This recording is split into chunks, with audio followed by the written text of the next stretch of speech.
Hello friends, this is SV. Welcome to Adegam Manch. We are present here with another new session that is Top 200 CDP Questions Series. तो friends यानी कि top 200 CDP questions की series को हम continue किए हुए हैं, जिसके हम ऑलमोस्ट पार्ट 9 कर चुके हैं। ये जो रहेगा पार्ट 10 रहेगा। तो शुरू करते हैं ये सीरीज़ यानी कि पार्ट नंबर 10। तो इस सीरीज़ में कुछ इंपॉर्टेंट क्वेश्चन डिस्कस करने वाले हैं, यानी कि प्रीवियस ईयर एग्जाम्स में आए हुए क्वेश्चंस, जो सीडीपी स्पेशल ये सीरीज रहेगी। तो फ्रेंड्स ये रहा फर्स्ट क्वेश्चन, यानी कि स्पेस या ये कहें रिक्त स्थान को एक अभिप्रेरित शिक्षण मोटिवेटेड टीचिंग का संकेतक माना जाता है। तो फ्रेंड्स निम्नलिखित में से किसको यानी कि मोटिवेटेड टीचिंग का एक संकेतक माना जाता है? विद्यार्थियों द्वारा प्रश्न पूछना, या फिर कक्षा में एकदम खामोशी, कक्षा में अधिकतम उपस्थिति, या फिर शिक्षक द्वारा दिया गया उपचारात्मक कार्य। तो फ्रेंड्स जैसा कि यहाँ पे टिक हो रखा है, तो फर्स्ट यानी कि विद्यार्थियों द्वारा प्रश्न पूछना जो रहेगा वो मोटिवेटेड टीचिंग रहेगी। यदि एक टीचर की क्लास में स्टूडेंट प्रश्न पूछते हैं टॉपिक से रिलेटेड, तो उस क्लास को यानी कि मोटिवेटेड टीचिंग माना जाएगा। कक्षा में एकदम खामोशी की यदि हम बात करते हैं तो ठीक है, वहाँ पर उत्सुकता नहीं रहेगी, कुल मिलाकर नीरस हो जाएगी क्लास। कक्षा में अधिकतम उपस्थिति के कारण क्लास अच्छी तरह से संचालित नहीं हो पाएगी। और यदि हम बात करते हैं शिक्षक द्वारा दिया गया उपचारात्मक कार्य, तो फ्रेंड्स यदि शिक्षक उपचारात्मक कार्य देता है तो उसका जो मतलब होगा कुल मिला के जो बच्चों की कमियां हैं उनको दूर करने के लिए उपचारात्मक कार्य दिया जाता है। ठीक है, तो यानी कि बी सी डी तीनों ऑप्शन हट जाते हैं, तो ऑप्शन नंबर ए बिल्कुल करेक्ट रहेगा, यानी कि फर्स्ट क्वेश्चन नंबर 1 का ए ऑप्शन बिल्कुल करेक्ट। अब हम चलते हैं नेक्स्ट। ये रहा क्वेश्चन नंबर 2 इस सीरीज़ का क्वेश्चन नंबर 2।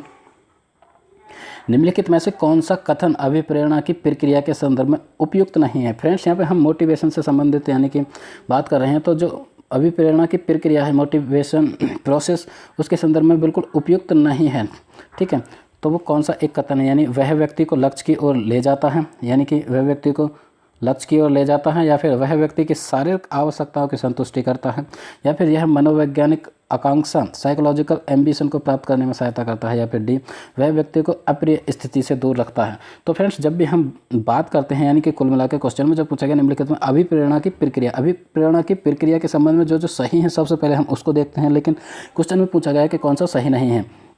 तो फ्रेंड्स जो सही है यानी कि ए ऑप्शन की यदि हम बात करें, वह व्यक्ति को लक्ष्य की ओर ले जाता है, बिल्कुल करेक्ट। ये जो मोटिवेशन प्रोसेस है, कुल मिला के मोटिवेशन के ही कारण व्यक्ति या कोई भी स्टूडेंट्स अपना लक्ष्य निर्धारित करता है और उसकी ओर अग्रसर होता है।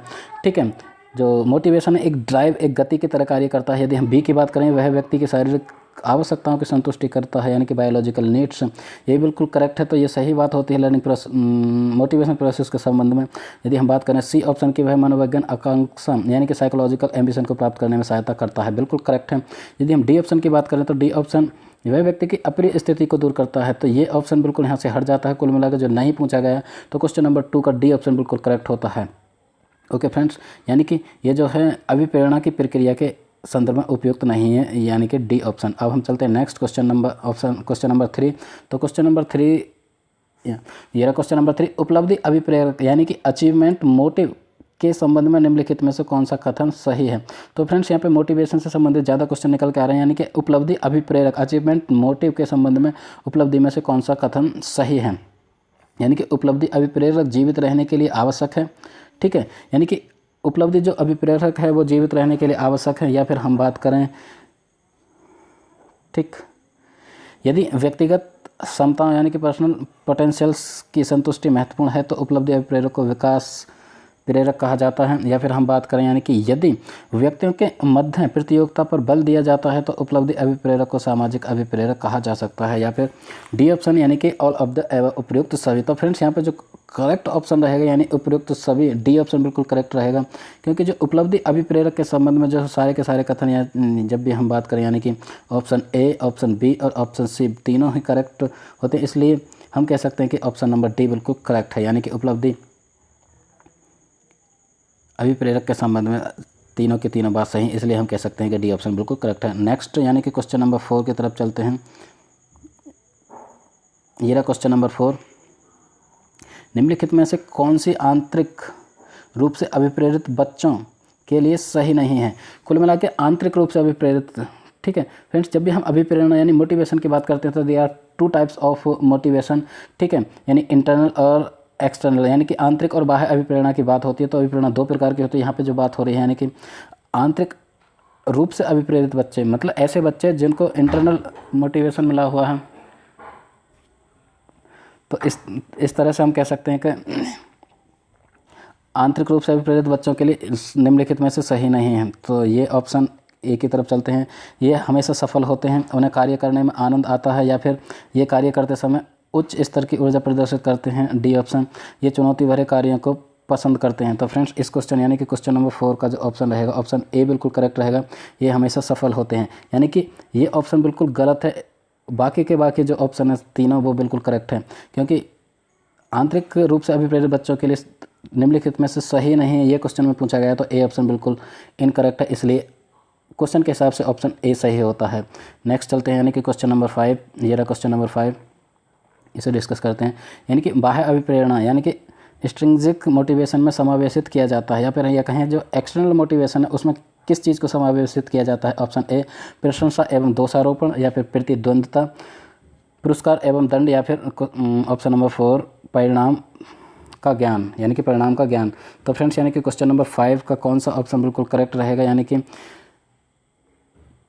यदि हम बाह्य अभिप्रेरणा की बात करते हैं तो फ्रेंड्स यहाँ पे देख पा रहे हैं हम प्रशंसा एवं दोषारोपण यानी कि बाहर से दी जाती है। यदि हम कोई भी टीचर अपने स्टूडेंट्स की प्रशंसा करता है या उस पर दोषारोपण करता है तो ये बाहर से आने वाली अभिप्रेरणा यानी कि एक मोटिवेशन है, तो ये भी बिल्कुल करेक्ट होता है। बी की बात करें प्रतिद्वंद्विता, तो बच्चे के अंदर कॉम्पिटेंसी होती है, ये भी बाह्य अभिप्रेरणा के अंतर्गत आती है। यदि हम पुरस्कार एवं दंड की बात करें तो यह भी बाह्य अभिप्रेरणा के अंतर्गत आती है। कुल मिला के परिणाम एवं ज्ञान यानी कि बच्चे का जो परिणाम आता है, बच्चा जो भी कुछ सीख रहा होता है लास्ट में वर्ष के अंत में जो उसका रिजल्ट आता है वो उसका परिणाम होता है, या कितनी नॉलेज उसने गेन की। तो कुल मिला के यहाँ पे हम देख पा रहे हैं कि चारों के चारों ऑप्शन बिल्कुल सही हैं, यानी कि ये चारों के चारों बाह्य अभिप्रेरणा से संबंधित हैं। तो ऑप्शन नंबर डी बिल्कुल करेक्ट रहेगा, यानी कि ये सभी। तो कुल मिला के 1, 2, 3 और 4 तीनों के तीनों बिल्कुल करेक्ट होते हैं, यानी कि इस क्वेश्चन का क्वेश्चन नंबर 5 का जो ऑप्शन डी बिल्कुल करेक्ट रहेगा। नेक्स्ट अब हम चलते हैं क्वेश्चन नंबर 6। 5 के बाद ये रहा क्वेश्चन नंबर 6। क्वेश्चन नंबर 6 को डिस्कस कर लेते हैं। ये रहा क्वेश्चन नंबर 6। एक शिक्षक विद्यार्थियों को अनुप्रेरित कर सकता है। फ्रेंड्स यहाँ पे एक टीचर की बात हो रही है, टीचर किस तरह से अपने स्टूडेंट्स को अनुप्रेरित मतलब मोटिवेट कर सकता है, उस संबंध में यहाँ पे बात हो रही है। तो अब हम देखते हैं कि ऑप्शन ए पुरस्कार देकर, हाँ बिल्कुल पुरस्कार देकर बच्चे को अनुप्रेरित कर सकता है, यानी बच्चे को मोटिवेट कर सकता है, या फिर सही मार्गदर्शन कराकर, या फिर उदाहरण देकर, या फिर निदानात्मक शिक्षण द्वारा। तो फ्रेंड्स क्वेश्चन नंबर 6 की यदि हम बात करते हैं तो ए ऑप्शन बिल्कुल करेक्ट रहेगा। अभी हमने जो बात की थी कुल मिला के जो बाह्य मोटिवेशन होता है यानी कि एक्सटर्नल मोटिवेशन, तो पुरस्कार देकर बच्चे को अभिप्रेरित कर सकता है। यदि मार्गदर्शन की हम बात करते हैं, मार्गदर्शन के द्वारा बच्चे मोटिवेट नहीं होते, उदाहरण से मोटिवेट नहीं होते, उदाहरण के थ्रू बच्चे सीखते हैं। निदानात्मक शिक्षण की यदि हम बात करते हैं तो किसी विशेष परिस्थिति में निदानात्मक शिक्षण की बात होती है। तो फ्रेंड्स क्वेश्चन नंबर 6 का जो करेक्ट ऑप्शन रहेगा ए बिल्कुल करेक्ट रहेगा। कुल मिला के बच्चे को यानी कि प्राइज़ देकर, पुरस्कार देकर एक टीचर उसे अनुप्रेरित यानी कि अभिप्रेरित कर सकता है। तो फ्रेंड्स क्वेश्चन नंबर 6 का ऑप्शन नंबर ए बिल्कुल करेक्ट होता है। अब हम चलते हैं नेक्स्ट यानी कि question number 7, this is question number 7। निम्नलिखित में से जन्मजात अभिप्रेरक कौन सा है। फ्रेंड्स जन्मजात जो बच्चे जन्म से अपने पेरेंट्स से, ठीक है, जन्म के बाद जो लेकर आते हैं, कुल मिला के जो ऐसी क्वालिटी जो बच्चे में जन्मजात होती है, यानी कि हम बात करें तो जो उसकी हेरिडिटी है उसके थ्रू पेरेंट्स से उसके संतान उनके बच्चों में आती है, तो उस कुल मिला के वो कौन से अभिप्रेरक हैं। तो यहाँ पे निंद्रा हो गई, खेलना हो गया, प्रशंसा हो गई, या क्रोध हो गई। तो फ्रेंड्स क्वेश्चन नंबर 7 का करेक्ट ऑप्शन यानी कि ए रहेगा निद्रा। निद्रा मतलब नीड या स्लीपिंग जो होती है यानी कि जन्मजात अभिप्रेरक है। और एक और बात यानी कि अभिप्रेरक की हम बात करते हैं तो जन्मजात है, ये जन्म से लेकर आते हैं, क्योंकि बच्चे को नींद आती है वो उसके जन्मजात अभिप्रेरक है। यानी कि यदि हम खेलने की बात करें तो खेलना बच्चा यानी कि वातावरण में आने के बाद सीखता है, वो अपने पेरेंट्स से लेकर नहीं आता। और क्रोध की बात करें तो वो भी जन्मजात अभिप्रेरक नहीं, और प्रशंसा वो भी जन्मजात अभिप्रेरक नहीं। तो क्वेश्चन नंबर 7 का ऑप्शन नंबर ए बिल्कुल करेक्ट होता है। नेक्स्ट चलते हैं क्वेश्चन नंबर 8। ये रहा क्वेश्चन नंबर 8। अभिप्रेरणा की व्याख्या जन्मजात मूल प्रवृत्तियों के आधार पर की जा सकती है। तो फ्रेंड्स यदि अभिप्रेरणा की बात करते हैं तो अभिप्रेरणा बच्चों के अंदर जो आती है वो जन्मजात मूल प्रवृत्तियों के आधार पर की जा सकती है, कि किस तरह से बच्चे अभिप्रेरित होंगे, उनकी कुल मिला के ज़्यादा डिपेंड करेगा, उनकी मूल प्रवृत्तियों पर डिपेंड करता है। तो फ्रेंड्स ये किसने कहा, यानी कि ये कह सकते हैं कि मूल प्रवृत्तियों की अवधारणा किसने दी, या फिर अभिप्रेरणा की व्याख्या जन्मजात मूल प्रवृत्तियों के आधार पर की जा सकती है। तो फ्रेंड्स जब भी हम मूल प्रवृत्तियों की बात करें या अभिप्रेरणा का मूल प्रवृत्ति का सिद्धांत किसने दिया, तो फ्रेंड्स यहाँ पे मैकडूगल हो गया, या फिर कार्ट लेविन हो गया, या फिर फ्रायड हो गया, या फिर स्किनर। तो फ्रेंड्स क्वेश्चन नंबर यानी कि क्वेश्चन नंबर 8 का ए ऑप्शन बिल्कुल करेक्ट रहेगा। कुल मिलाकर जो मैकडोगल बात करते हैं कि मैकडोगल ने यानी कि हाँ 14 प्रकार के मूल प्रवृत्तियों की बात की है, ठीक है। जो संवेग होते हैं उन्होंने इसे मूल प्रवृत्तियों के संवेग माना, तो 14 प्रकार के मूल प्रवृत्तियों की बात की है। या फिर ये कहें कि अभिप्रेरणा का मूल प्रवृत्ति का सिद्धांत किसने दिया है, तो क्वेश्चन नंबर 8 का ऑप्शन बिल्कुल करेक्ट होता है, मैकडोगल। अब हम चलते हैं नेक्स्ट, यानी कि आज के लिए ये रहा नेक्स्ट क्वेश्चन नंबर 8 के बाद क्वेश्चन नंबर 9।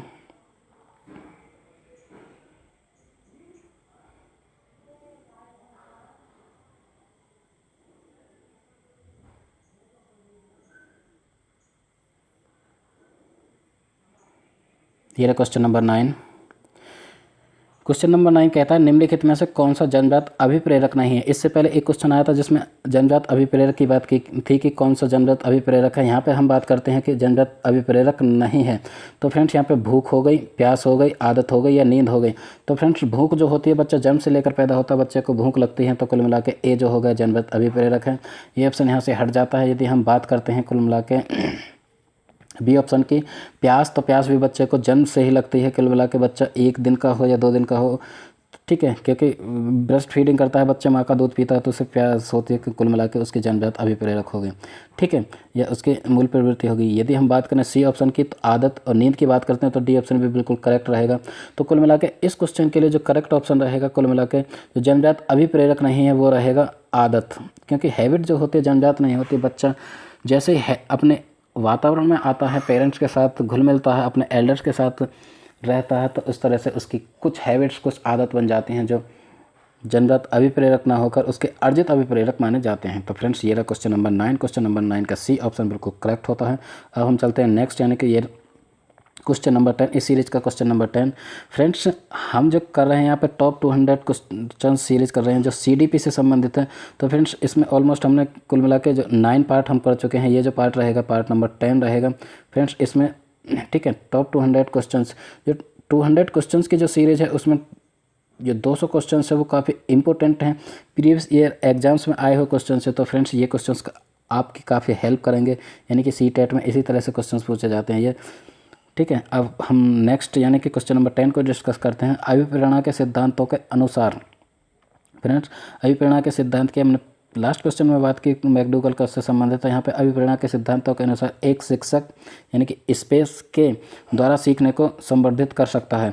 तो एक शिक्षक यानी कि अभिप्रेरणा का सिद्धांत कहता है कि एक शिक्षक के द्वारा सीखने को संवर्धित कर सकता है। तो किसके द्वारा, यानी कि विद्यार्थियों से वास्तविक अपेक्षाएं रख के, ठीक है, रखने पर, या फिर अपेक्षाओं का एक रूप स्तर रखने पर, ठीक है, या फिर हम बात करते हैं कि सी ऑप्शन विद्यार्थियों से किसी प्रकार की अपेक्षाएं न रखने पर, या फिर विद्यार्थियों से बहुत उच्च अपेक्षाएं रखने पर।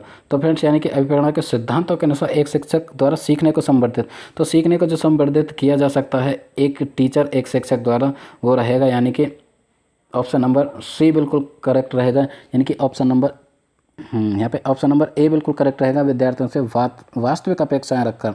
तो सी ऑप्शन ना होकर ए, ऑप्शन नंबर ए बिल्कुल करेक्ट रहेगा। विद्यार्थियों से इस तरह की अपेक्षा रखी जाए जो बिल्कुल रियल हों, जिसको बच्चे कर सकते हैं, कुल मिला के उनके रुचि, उनकी स्ट्रेंथ, उसके एबिलिटी के अकॉर्डिंग, ठीक है, उसके वातावरण और उसके एक्सपीरियंस, नॉलेज, ज्ञान के आधार पर उसके जो लक्ष्य निर्धारित किए गए हैं या उसकी वास्तविक जो अपेक्षाएं जिस तरह से उनकी पूर्ति कर सकता है। तो इस तरह की यदि बच्चों से अपेक्षाएं रखी जाती हैं तो बच्चे यानी कि सीखने को अच्छी तरह से संचालित कर पाएंगे और अच्छे कुल मिला के अपना जो चीज़ वो सीखने जा रहे हैं या टीचर जो उनको सिखाने जा रहा है या अपने लक्ष्य के प्रति वो अनुशासित रहने के साथ साथ उसे पूर्ण कर पाएंगे, ठीक है फ्रेंड्स। तो बी ऑप्शन को भी देख लेते हैं, अपेक्षाओं को एक रूप स्तर रखने पर। इस तरह से बिल्कुल नहीं हो सकता कि जो अपेक्षाओं को एक रूप स्तर रखेंगे तो बच्चे उसको लर्निंग प्रोसेस अच्छी तरह से नहीं हो पाएगा, या विद्यार्थियों से किसी प्रकार की अपेक्षाएं नहीं रखें फ्रेंड्स, ये तो बिल्कुल भी नहीं हो सकता, क्योंकि बच्चे से अपेक्षाएं तो टीचर को रखनी होंगी, तभी बच्चे आगे मोटिवेट हो पाएंगे और कुछ चीज़ें सीख पाएंगे। या डी ऑप्शन की बात करें, विद्यार्थियों से बहुत उच्च अपेक्षाएं रखें, तो फ्रेंड्स विद्यार्थियों से कभी से उच्च अपेक्षाएं नहीं रखी जा सकती, बिकॉज हम बात करते हैं इंडिविजुअल डिफरेंसेस की। प्रत्येक बच्चे के अंदर डिफरेंट टाइप के इंडिविजुअल डिफरेंसेस, अलग अलग तरह के गुण, क्वालिटी, अभिरुचि, क्षमता, एबिलिटी होती हैं। तो कुल मिला के विद्यार्थियों से उस तरह की अपेक्षा रखी जाए जिनकी वो पूर्ति कर सकते हैं। प्रत्येक बच्चे से एक ही तरह की अपेक्षा नहीं रखी जा सकती। तो फ्रेंड्स यहाँ पे क्वेश्चन नंबर 10 का जो ऑप्शन बिल्कुल करेक्ट रहेगा, ए बिल्कुल करेक्ट रहेगा। अब हम चलते हैं नेक्स्ट, यानी कि इस सीरीज का ये रहा क्वेश्चन नंबर 11। क्वेश्चन नंबर 11 की तरफ चलते हैं, यानी कि निम्नलिखित में से कौन सा सीखने के लिए अधिकतम रूप से अभिप्रेरित करता है।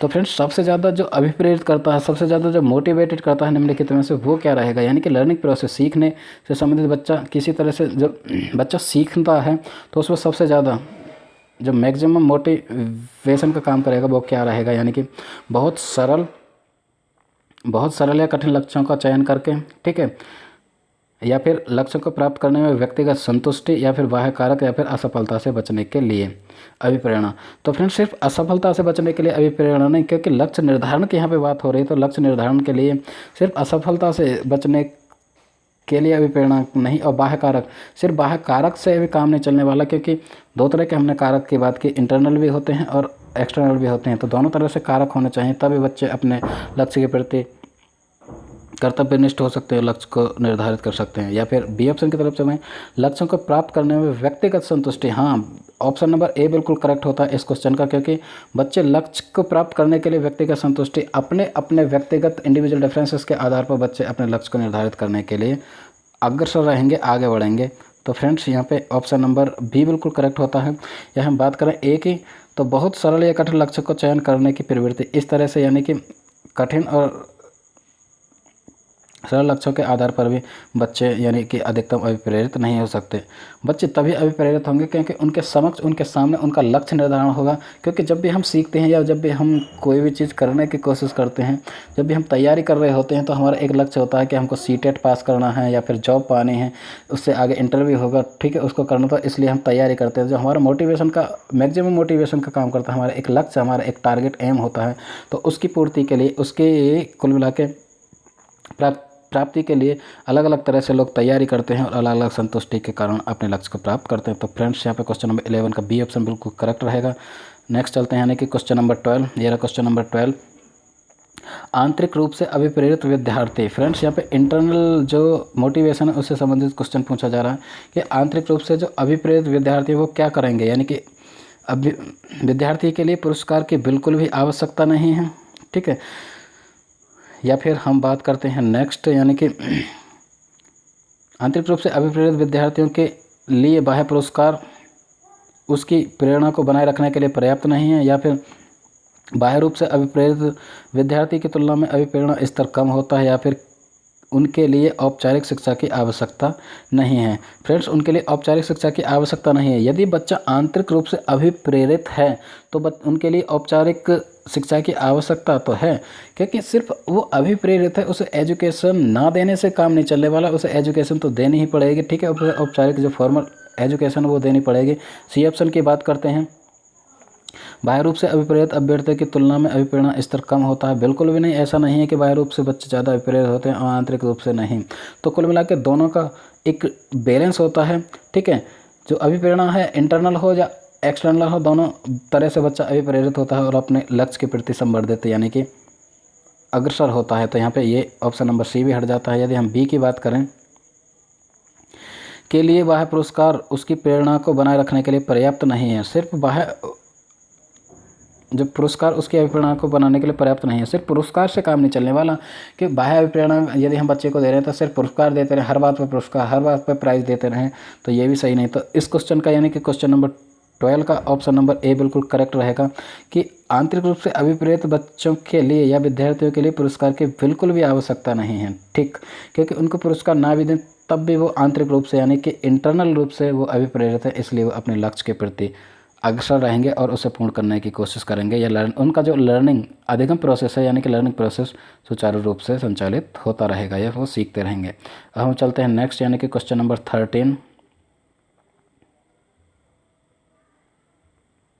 फ्रेंड्स, क्वेश्चन नंबर 13 ये रहा क्वेश्चन नंबर 13, कुल मिला के 12 13 ये रहा क्वेश्चन नंबर 13, यानी उपलब्धि अभिप्रेरणा है। फ्रेंड्स, उपलब्धि अभिप्रेरणा की हमने बात की, यानी कि अचीवमेंट मोटिवेशन क्या है, यानी चुनौतीपूर्ण कार्य करने में डटे रहने की प्रवृत्ति या फिर असफलता से बचने की प्रवृत्ति। तो फ्रेंड्स, यहाँ पे हम देख पा रहे हैं कि दो ही ऑप्शन है, इन दो में से सेलेक्ट चूज़ करना होगा।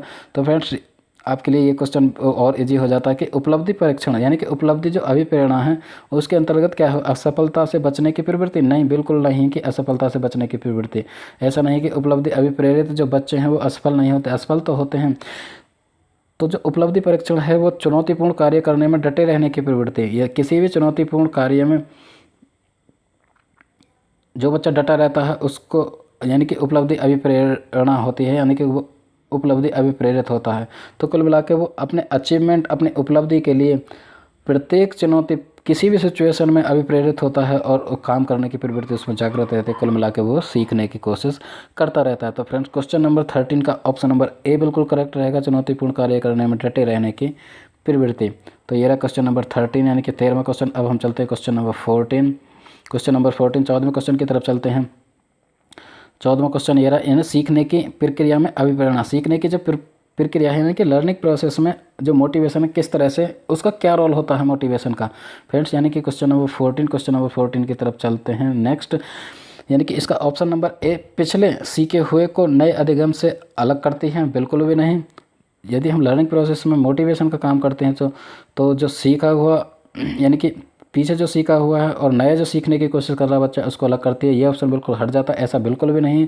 मोटिवेशन तो बच्चे को अभिप्रेरित करती है, तो पूर्व ज्ञान से जो नया ज्ञान है उसमें जो लिंक स्थापित करने की कोशिश करती है। या फिर बी ऑप्शन के कारण शिक्षार्थियों को एक दिशा में सोचने के योग्य बनाती है। ठीक है, स्टूडेंट्स को एक दिशा में सोचने के योग्य बनाती है। ऐसा बिल्कुल भी नहीं है कि बच्चे एक ही दिशा में सोचें। जो अभिप्रेरणा है, बच्चे डिफरेंट टाइप से अलग अलग दिशाओं में सोचते हैं। यदि हम सी ऑप्शन की बात करते हैं, शिक्षार्थियों में सीखने के प्रति रुचि का विकास करती है। एक बात यहाँ पे ये सही होती है कि बच्चा सीखने के प्रति रुचि का विकास करते हैं, बिकॉज मोटिवेशन यानी कि अभिप्रेरणा से ही बच्चे के अंदर एक इंटरेस्ट आता है और इंटरेस्ट के बाद वो लर्निंग प्रोसेस में अच्छी तरह से रोल निभा पाता है। तो यहाँ पे सी ऑप्शन बिल्कुल सही से लग रहा है। हम डी को भी देख लेते हैं, यानी कि शिक्षार्थियों की स्मरण शक्ति को पैना बनाती है। तो स्मरण शक्ति का संबंध मोटिवेशन से बिल्कुल भी नहीं। स्मरण शक्ति यानी कि मेमोरी जो होती है वो किस तरह से पैनी होती है, ज़्यादा से ज़्यादा प्रैक्टिस, अभ्यास रहेगी बच्चे की, तो उस तरह से उसकी स्मरण शक्ति बढ़ सकती है। तो फ्रेंड्स क्वेश्चन नंबर यानी कि इस क्वेश्चन का सी ऑप्शन बिल्कुल करेक्ट रहेगा कि शिक्षार्थियों के सीखने के प्रति रुचि का विकास, जो रुचि का विकास करने का काम करते हैं, एक ड्राइव, एक गतिक का काम करती है, एक गति का काम करती है, तो फिर एक मोशन का काम करती है, वो उसकी अभिप्रेरणा यानी कि उसकी मोटिवेशन है, तो बच्चों के प्रति रुचि जागृत करती है। तो सी ऑप्शन बिल्कुल करेक्ट रहेगा क्वेश्चन नंबर 14 का। अब हम चलते हैं नेक्स्ट यानी कि क्वेश्चन नंबर 15। ये रहा क्वेश्चन नंबर 15। विद्यार्थियों में अभिप्रेरणा विकसित करने के लिए एक शिक्षक को क्या करना चाहिए? यदि कोई भी एक टीचर है वो चाहता है कि बच्चे मोटिवेटेड रहें, हमेशा मोटिवेटेड रहें, या फिर कुछ बच्चे मोटिवेटेड नहीं हैं, तो उनमें अभिप्रेरणा विकसित करने के लिए एक टीचर, एक शिक्षक को क्या करना चाहिए? या फ्रेंड्स आप भी सीटेट क्रॉस करने के बाद, सीटेट पास करने के बाद आप भी एक टीचर बनोगे फ्यूचर में, ठीक है, ऑब्वियसली आप बनोगे, तो आप क्या करोगे कि कुछ बच्चे मोटिवेटेड नहीं हैं तो उनको अभिप्रेरित करने के लिए आप किस तरह से कोशिश कर सकते हैं? ऑप्शन ए, गलाकाट प्रतियोगिता को प्रोत्साहित करके, या फिर विद्यार्थियों के सम्मुख एक अप्राप्य लक्ष्य रखना, या फिर नई तकनीक व नई विधियों का प्रयोग करना, या फिर उनके आकांक्षा स्तर को घटाना, जो उनके आकांक्षा स्तर है उसको घटाना। तो फ्रेंड्स क्वेश्चन नंबर 15 का जो करेक्ट ऑप्शन रहेगा वो रहेगा यानी कि गलाकाट प्रतियोगिता। गलाकाट प्रतियोगिता से बच्चे बिल्कुल भी अभिप्रेरित नहीं होंगे, कुल मिला के उनके अंदर मोटिवेशन का विकास नहीं होगा। यदि हम बी की बात करें, विद्यार्थियों के सम्मुख एक अप्राप्य लक्ष्य, अप्राप्य मतलब जिसको प्राप्त ही नहीं किया जा सकता, ऐसे लक्ष्य को रखेंगे। बच्चों के जो आकांक्षाएं वो बिल्कुल रियल होने चाहिए, उनके लक्ष्य भी बिल्कुल वास्तविक होने चाहिए, जिनके मतलब उनके एबिलिटी के अकॉर्डिंग ही लक्ष्य निर्धारण होता है। तो फ्रेंड्स ए और बी दोनों ऑप्शन हट जाते हैं। यदि हम सी की बात करें,